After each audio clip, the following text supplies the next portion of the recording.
उज्जैनी कुंभ पड़ता है, नासिक कुंभ पड़ता है, उत्तर प्रदेश के इस प्रयागराज की भूमि पर कुंभ पड़ता। सारे जितने प्रदेशों में कुंभ पड़ता है वो 12 साल में एक बार पड़ता है, पर यहाँ कुंभ जैसा नजारा प्रयागराज की भूमि पर हर साल पड़ता है।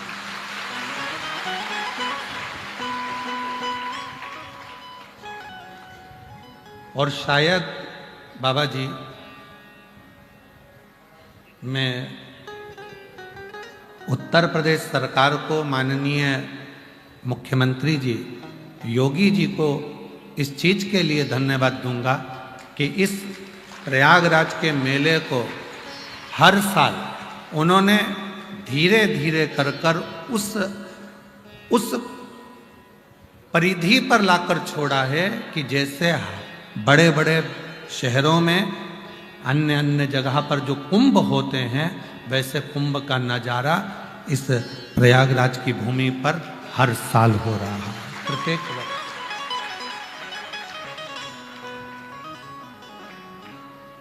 यहाँ की प्रशासन, यहाँ का पुलिस प्रशासन, यहाँ की चिकित्सा पीडब्ल्यूडी विभाग, यहाँ का विद्युत विभाग, यहाँ का अन्य सभी विभाग बड़ी मुस्तैदी से कार्य करता है।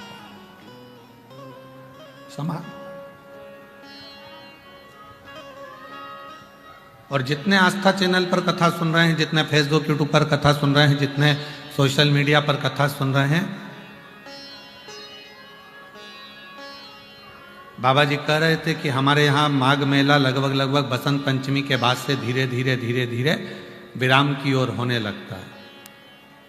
पर एकदम इस कथा के माध्यम से मेले में एकदम विराम के टाइम इतनी भीड़ माघ मेले में आ जाना, और उस माघ मेले की इतनी लाखों की भीड़ को यहाँ की प्रशासन ने एकदम संभाल लेना, यहाँ की प्रशासन को मैं धन्यवाद देता हूँ। माघ मेले के इस खाक चौक की कोई एक रोड ऐसी नहीं है जो खाली पड़ी हो। खाक चौक की सारी रोडें भरी पड़ी हुई हैं और उसको प्रशासन बड़ी मुस्तैदी से, बड़ी सावधानी से संभाल रहा है।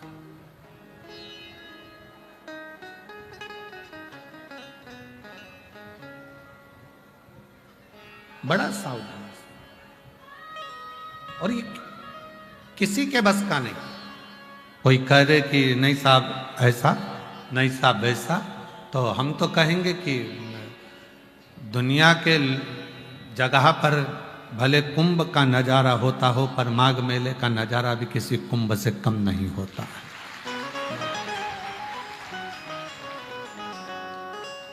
भक्ति अविरल, कौन संभाले?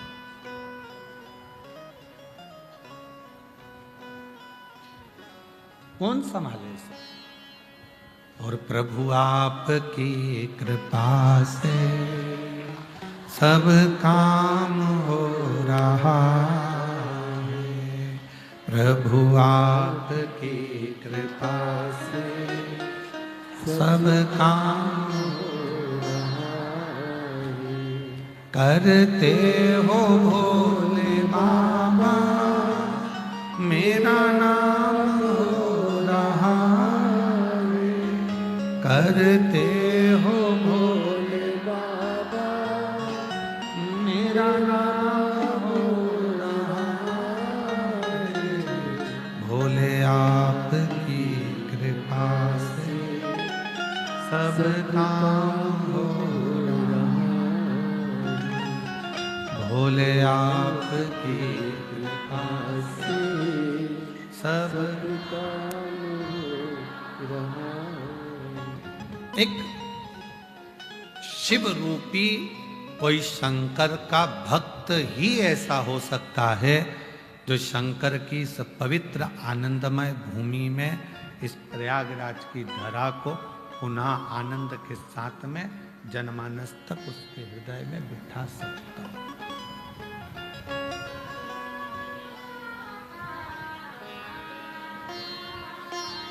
कोई कहे तुमसे कि हम तुम्हारा दुख मिटा देंगे, व्यर्थ की बात है। कोई तुमसे कह दे कि मेरे पास आकर बैठ जाना, मैं तुम्हारा कष्ट मिटा दूंगा, व्यर्थ की बात है।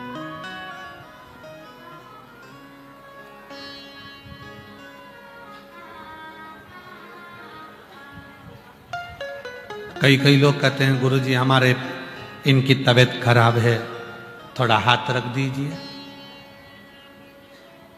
अगर हमारे हाथ रखने से सब ठीक होते तो डॉक्टरों की जरूरत ही नहीं पड़ती। ध्यान रखिएगा।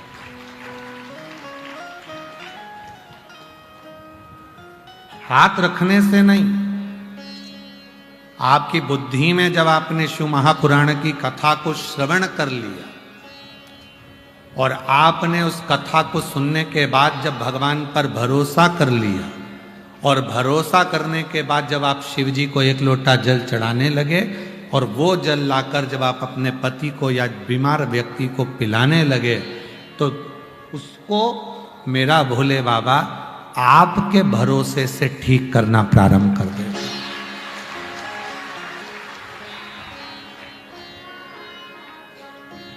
आपका भरोसा। गुरु से तो केवल अगर मिलो तो एक बात कहो कि गुरुजी एक बार कृपा की दृष्टि से देख लीजिए, केवल एक बार हमको देख लो। और गुरु होता ही ऐसा है, करुणा की दृष्टि से जब देखता है उसके नैनों में जो शिव समाया हुआ होता है, वो शिव की दृष्टि उस भक्त पर पड़ती है तो अपने आप उसके दुखड़े मिटना प्रारंभ हो।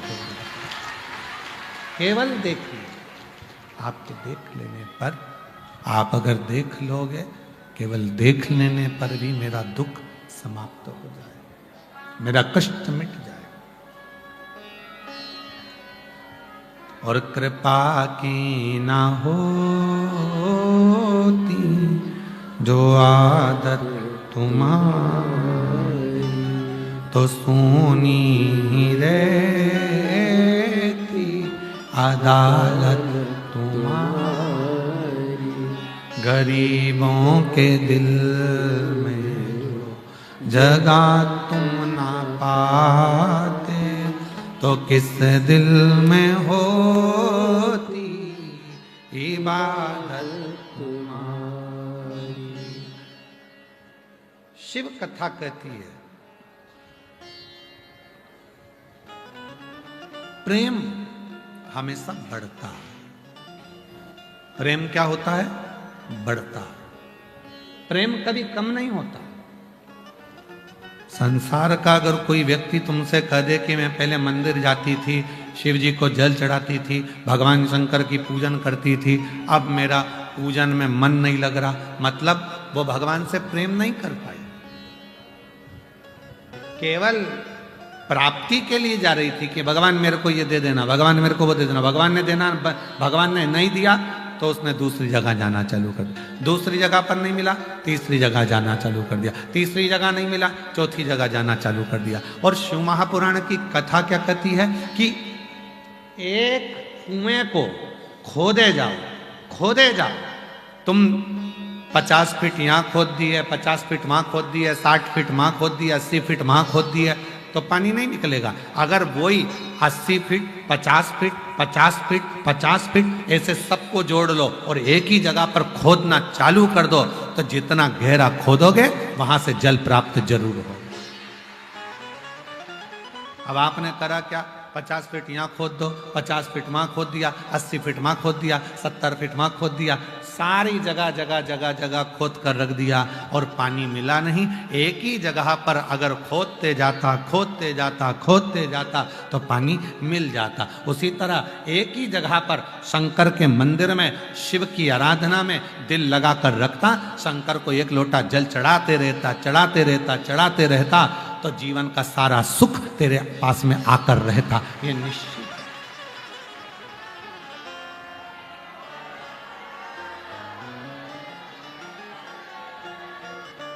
अब हमने करा क्या? थोड़े दिन बाबा ने नहीं सुनी, अगले बाबा के यहाँ पहुंच गए, अगले बाबा ने नहीं सुनी, तीसरे बाबा के पास पहुंच गए, तीसरे बाबा ने नहीं सुनी, चौथे बाबा के पास पहुंच गए। एक ही जगह पर क्यों नहीं टिके? लोग कहते हैं हमारा प्रेम है शिव जी से। प्रेम बढ़ता है, प्रेम कम नहीं होता, बढ़ता है। वासना कम होती है पर प्रेम कम नहीं होता। शादी हुई और शादी होने के बाद में पहले तो खूब बात करते थे, 4 घंटा 8 घंटा 10 घंटा रात रात भर टिके ही रहते थे मोबाइल से। तकिए पे नींद भी लग जाती थी तो भी गुर्राटा भी भर रहा हो तो पत्नी उसको लगता था कि बात ही कर रहा है तो वो बोले ही जाती थी, और ये गुर्राटा भर रहा है वो। अब जो 3 घंटा 4 घंटा 6 घंटा 8 घंटा इतनी बात करता था, 4 महीने 6 महीने 1 साल 2 साल कब का प्रेम था?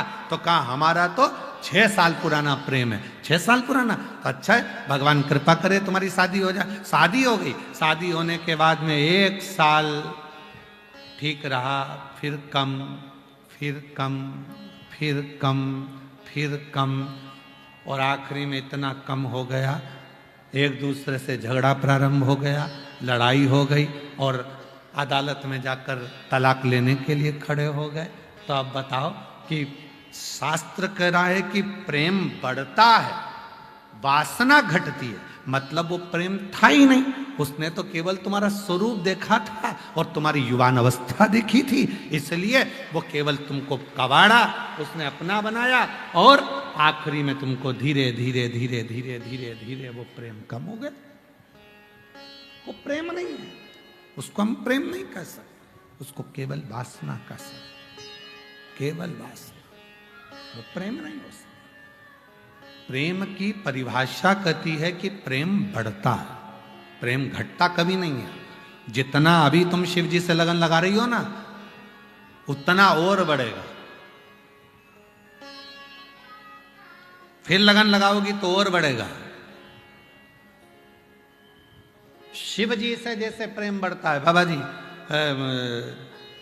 कथा जहां जहां शिव महापुराण की होती है वहां लोग बढ़ बढ़कर आते जाते हैं। तो कई लोग कहते हैं गुरुजी इतने शिव भक्त आ गए, करोड़ों में शिव भक्त पहुंच रहे हैं, लाखों में शिव भक्त पहुंच रहे हैं, उसका कारण क्या है? मतलब पहली कथा सुनी थी तो प्रेम हुआ था, जल चढ़ाते चढ़ाते और प्रेम बढ़ गया, बढ़ते बढ़ते इतने साल कथा सुनते सुनते हो गए तो अब तो और ज्यादा प्रेम बढ़ता चले जा रहा है, इसलिए जनमानस उमड़ता चले जा।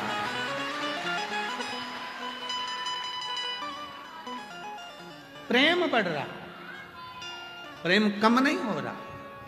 और हम तो बाबा से यही प्रार्थना करते हैं, भोले बाबा त्रिवेणी के संगम पर ऐसी कृपा करना, जो जिस भाव से कथा को श्रवण करने के लिए आया है खाली झोली लाया है।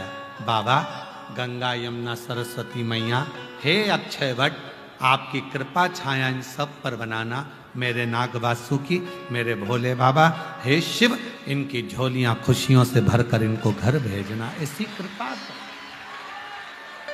और बड़े प्रेम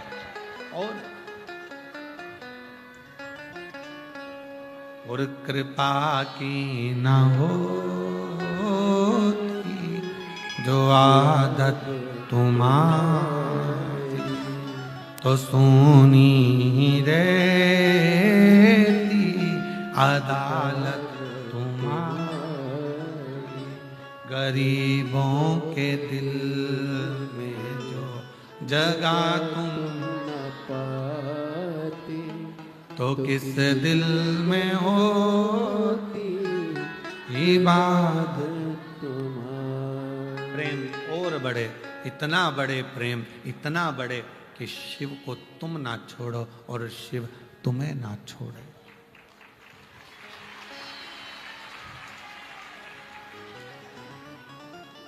अच्छा एक बात बताओ, सब सावधानी से, रिटर्न बड़ा बेटा, एक बात बताओ,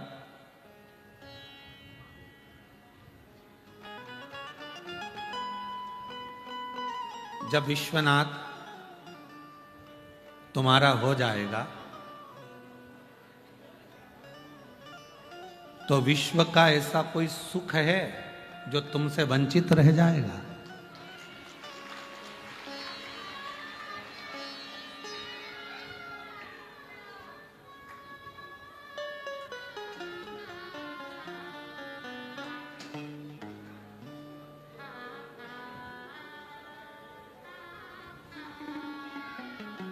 कहां जा रहे हो?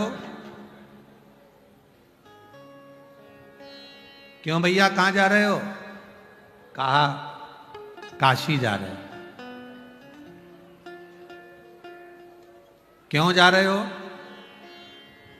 विश्वनाथ जी का दर्शन करने के लिए। विश्वनाथ जी का दर्शन? हाँ। काशी और विश्वनाथ जी कहां? क्यों भैया कहां जा रहे हो? उज्जैनी जा रहे हो। क्यों जा रहे हो? महाकाल बाबा का दर्शन करने के लिए जा रहे हो। महाकाल बाबा का दर्शन? हाँ। अब विश्वनाथ जी चले, कॉरिडोर देखा, और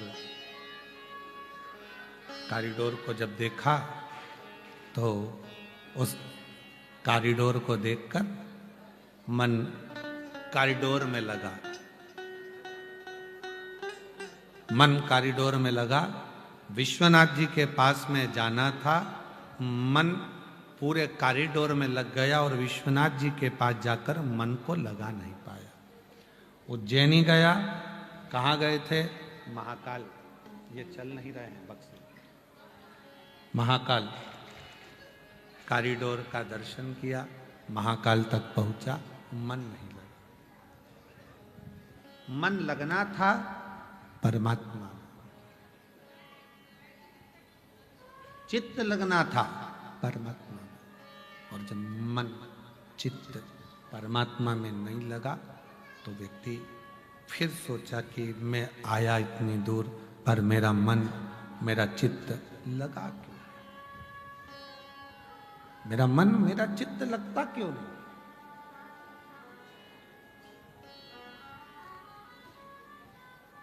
आपका समर्पण शिव के प्रति कितना है? कितना है?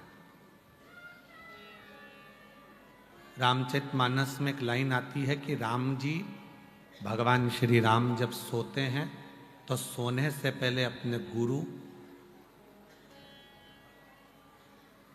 माता पिता और महादेव का स्मरण कर कर सोते हैं।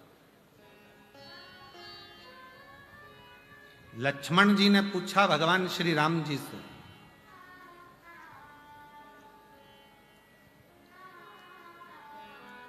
सोने से पहले किसका नाम लेना चाहिए? तो कहा देवादिदेव महादेव का।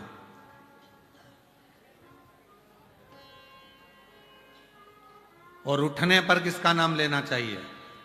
तो भगवान श्री राम जी ने कहा श्री हरि का। जागो तो हरि को जपो और सोने से पहले हर को जपो। जब हरि और हर के मिलन का दिन निकलेगा, रात निकलेगी, तो तुम्हारे जीवन में सुख और खुशियां अपने आप आती चलेगी। तुम्हारे जीवन में सुख भी आएगा, खुशियां भी आएगी, आनंद भी आएगा। हरि और हर, ये दोनों का स्मरण आपके जीवन को सुख प्रदान करना प्रारंभ कर देगा। हरि और हर। शिव कथा कह रही है, भगवान शंकर का चरित्र कह रहा है, शिव महापुराण की कथा कह रही है, शिव तत्व कह रहा है। शिव के मंदिर जाना तो शंकर भगवान के शिवलिंग से मतलब रखना, भगवान शंकर के शिवलिंग से मतलब रखो, शिवलिंग की पूजन से मतलब रखो। बाकी के मंदिर में क्या लग रहा है, क्या लगा रहे हैं, क्या कह रहे हैं, कौन बोल रहा है, क्या बोल रहा है, उससे मतलब नहीं होना चाहिए। कथा सुनने के लिए आए हो, कहाँ बैठे हो? रोड के किनारे बैठे हो कि नाली के किनारे बैठे हो कि गटर के किनारे बैठे हो? गंदगी देखी क्यों रहे हो? तुम्हें तो बैठकर बाबा की कथा का रसतत्व ग्रहण करना। पीछे के दरवाजे पर आकर आवाज लगा रहे हो, चिल्ला रहे हो, या आगे के दरवाजे से आने का प्रयास कर रहे हो? बिल्कुल नहीं। आगे बैठोगे तभी शंकर जी मिलेंगे क्या? अरे बोलो तो जम के। या भगवान शंकर की कथा में सब, और अगर आगे बैठना ही है तो ये जो 5 दिन से आसन संभाल संभाल कर बैठे हैं, तुम तो 1 दिन के लिए आए हो, ये 5 दिन से जो जगह संभाल कर बैठे हैं, आप ऐसे आकर बैठो।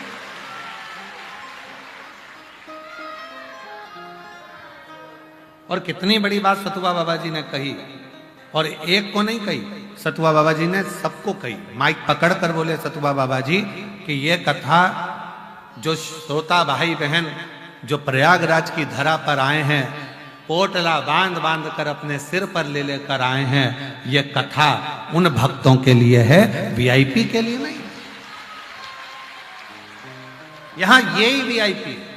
सतुआ बाबा जी माइक पर 3 बार 4 बार आज भी बोले कि ये कथा सबकी है, आप इसको अव्यवस्था ना करें, धक्का ना दें, दरवाजे पर भीड़ ना करें, तुम्हें जहां जगह मिले वहां बैठो। और बाबा जी ने कितनी सुंदर बात सतुआ बाबा जी बोले कि ये वो धरा है, प्रयागराज की भूमि वो भूमि है, ये तो त्रिवेणी का घाट है, जहां बैठोगे वहीं पंडाल है, जहां बैठोगे वहीं कथा है, जहां बैठोगे वहीं आनंद है।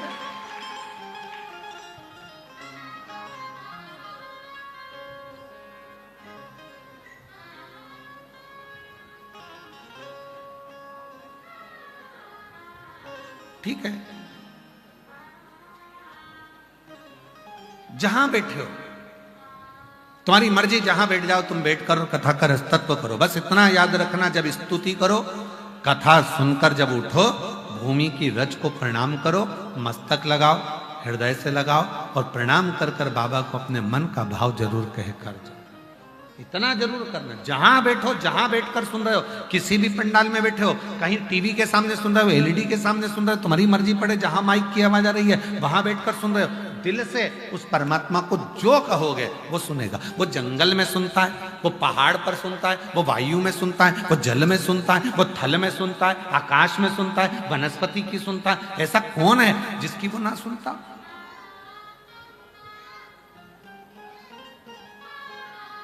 ऐसा कौन है जिसकी वो ना सुनता? सबकी सुनता है, तो क्यों ना सुनेगा वो? क्यों ना सुनेगा? आप प्रभु आपकी कृपा से सब काम हो रहा है, प्रभु आपकी कृपा से सब काम हो रहा है। करते हो भोले बाबा मेरा नाम हो रहा है, करते हो भोले बाबा मेरा नाम हो रहा है, प्रभु आपकी कृपा से सब काम हो रहा है, भोले आपकी कृपा से सब काम। जिस दिन तुम शिव के दास बन गए, आज प्रयागराज की भूमि से याद रख लेना, जिस दिन तुम शिव के दास बन गए, उस दिन तुम हर परीक्षा में पास हो गए।